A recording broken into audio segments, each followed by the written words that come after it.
فَصَلِّ لِرَبِّكَ وَانْحَرْ. Arti terjemahannya adalah, maka, laksanakanlah sholat karena Tuhanmu dan berkurbanlah. Assalamualaikum warahmatullahi wabarakatuh. Sahabat yang dirahmati Allah. Kajian kita kali ini akan membahas tentang kurban yang akan disampaikan oleh Al-Ustadz Dr. Haji Suhaidi Arfan, LC, MA. Selamat mendengarkan. Bismillahirrahmanirrahim. Assalamualaikum warahmatullahi wabarakatuh.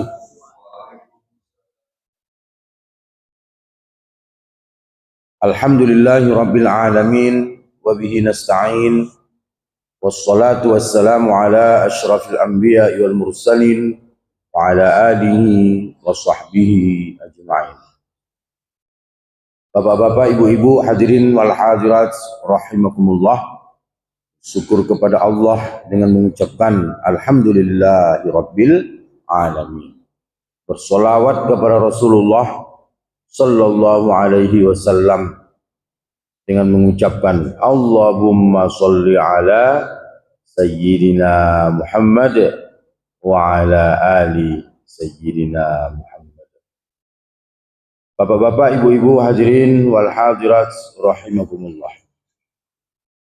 Judul ceramah kita pada subuh yang berbahagia ini tentang kurban dan hubungan kurban kepada hablum minan nas wa hablum minallah.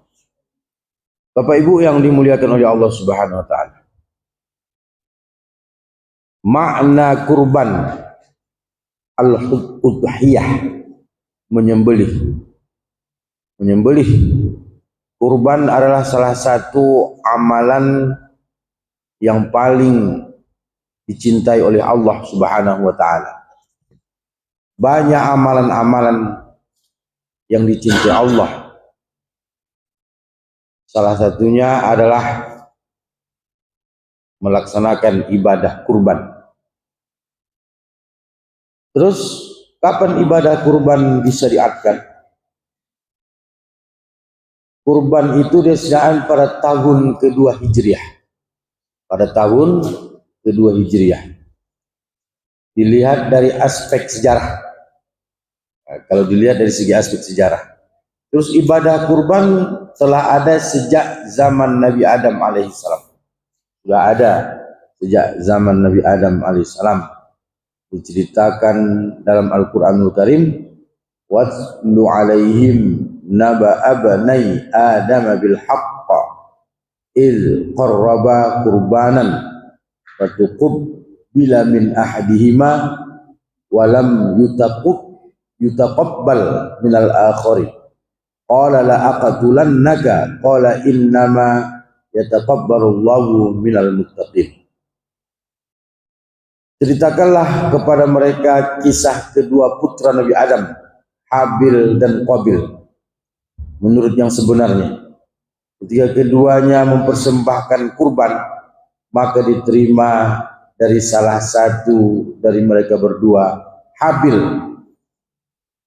dan tidak diterima yang lain, yaitu Qabil. Qabil kurbannya tidak diterima, Habil diterima kurbannya. Jadi diancam oleh si Qabil, aku pasti akan membunuhmu. Karena si Habil mengatakan Allah hanya menerima kurban orang-orang yang bertakwa. Orang-orang yang disembelih kurban itu atas nama Allah Subhanahu wa taala.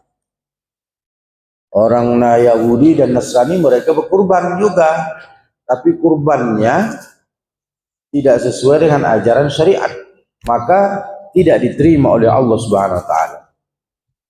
Terus kemudian ibadah kurban juga dilaksanakan pada masa Khalilullah Nabi Ibrahim alaihissalam. Falamma balagha ma'ahu sa'ya qala ya bunayya inni ara fil manami anni azbahuka fanzur madza tara qala ya abati if'al ma tu'mar satajiduni insyaallah minas sabirin. Jadi Nabi Ibrahim dia melihat Nabi Ismail disembelih atas perintah Allah ketika waktu dalam mimpinya. Nabi Ismail pula bagus orangnya. Ya abati if'al ma tu'mar. Perbuatlah apa kalau memang diperintahkan Allah. Insya Allah aku akan mendapatkan tergolong orang-orang yang sabar. Bapak Ibu yang dimuliakan Allah Subhanahu wa taala. Terus apakah dasar disyariatkan kurban? Oh, banyak kali dalil-dalil tentang kurban. Sumber hukum ini kan 4. Quran, hadis, ijma', qiyas. Dalam hadis Rasulullah SAW, man wajada sa'atan falam yudah fala yaqrabanna musallana. Siapa yang mampu melakukan ibadah kurban, ada uangnya, maka dia tidak berkurban, maka jangan hampiri tempat sholatnya. Wah, berarti kalau sudah ancaman ini wajib. Kalau sudah ancaman ini wajib. Pendapat Imam Abu Hanifah bahwasanya kurban itu wajib. Pendapat Imam Syafi'i, ulama-ulama yang lain, kurban sunnah muakkad. Hanya Imam Hanafi yang mewajibkan kurban. Termasuk orang Turki. Turki itu mayoritas mazhab Imam Abu Hanifah mewajibkan kurban. Mewajibkan kurban. Kalau sudah ancaman ini tidak dilakukan, na'udzubillahi min dzalik. Uang 2,5 juta itu Bapak Ibu tak ada artinya kalau kita sakit. Betul nggak? Sakit Bapak Ibu, sakit menghadap dokter saja spesialis, tanya dialog, udah 400, belum obat lagi. Habis 1 juta hampir. Itu ibu sekali datang, minggu depan datang lagi 1 juta. Mana uang 2,5 juta? Pelit-pelit kita mengeluarkannya. Berobat kita ke Pineng, ongkos saja sudah hampir habis 1 juta. Terus cek, tanya jawab, kan Pak kan? 1 biji mata saja diolahnya sedikit udah puluhan juta. Mana? Kalau kita sakit 2,5 juta ada artinya. Pelit-pelit lagi kita berkurban.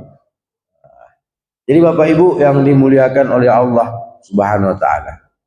Dalil-dalil yang lain, idza ra'aitumul hilala dzilhijjah wa arada ahadukum ayyudhiya fal yumsik an sya'rihi wa azfari. Siapa yang apabila kamu telah melihat hilal pada Zulhijjah, salah seorang kalian ingin berkurban, maka hendaklah tahan rambutnya dan kukunya. Paham Bu? Kalau kira-kira kita mau berkurban, beberapa hari lagi mau berkurban, jangan kita disunnahkan untuk tidak memotong kuku. Disunnahkan tidak berpangkas. Kira-kira entah 5 hari lagi mau berkurban, janganlah berpangkas, janganlah memotong kuku.